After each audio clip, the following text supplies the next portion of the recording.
Hello Caitlin, it is Monday, June 2nd, and Garrett is making faces at me. Go back to your work. This is what vlogging's gonna be like. Garrett makes faces and I try to ignore him. Maybe I'll have to vlog in the closet. That would work. Anyway, today I want to talk about one of my very favorite people. His name is Felton, and I've never actually met him, but I know a lot about his life because every year for like the past 9 years he has prepared what he calls his annual report, and he's very big in data visualization, so it's all like charts and graphs of like data that he's collected over the years, and it started out very simple, and it's just like, you know, like music he listened to, books he read, places he ate, things like that, but then he got a lot more detailed as he went along. And in the most recent year, he developed an app for his phone and for everybody's phone. You can get it. It's called Reporter app. And basically it like quizzes you throughout the day and asks you what you're doing, who you're with, what you're wearing, what you're eating, etc.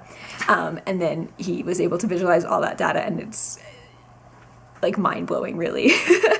I'm going to put a link to his website in the doobly-doo, so you should really go check out all his stuff because it's amazing. And he has actually inspired me to do this myself, which, yeah, like I have been doing it for a year. I'm only keeping track of certain things. I'm keeping track of shows that I watch, movies, things like that, anything I watch, food that I eat out, how much change I found on the ground, my miles in my car, my gas mileage in my car, my miles per gallon, and then just like big events, like I kept track of like when we went to plays or when I traveled, and how many miles I traveled in the air. I traveled almost as many miles by car that I traveled by air, which is impressive because I flew to Toronto and I've flown to Washington DC twice. I've done a lot of driving. But yeah, I'm going to be compiling all of that into my own annual report, and I'm going to put it up on my personal channel for my 101 list, so I encourage you to check that out once it's up.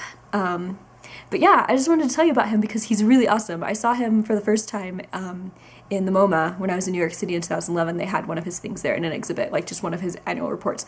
And I was like, literally, I was like, who is this guy and how is he so cool and how can I be as cool as him? Like, ugh. But anyway, yeah, you should check him out. They have some of his stuff at the Leonardo in Salt Lake as well, some of his annual reports. So he's a cool dude. He worked for Facebook for a while. He helped create the timeline, which a lot of people might hate him for, but you know. Anyway, I'm also going to download that Reporter app, I think, and start just like categorizing a little bit more for this next year's annual report, because I think it'll be fun. So we also had a really giant shaved ice for Beijing this evening, and it was spectacular, and the flavor was Pokemon, but really it was like berries, which didn't taste like Pokemon or look like Pokemon, and we were kind of disappointed. I think if it's a Pokemon flavor, it should like look like a Pokeball or something. They should hire me to create their flavors. Anyway, also, I don't know if you saw, but on Facebook I did suggest a punishment, which is vlogging from my wedding reception, which I think would be fun and awesome and not really a punishment. And it would be fun to have my wedding reception immortalized on the vlog. So if you're down with that, I think that would be fun. Yeah. All right. Well, yeah, just keep being authentically awesome.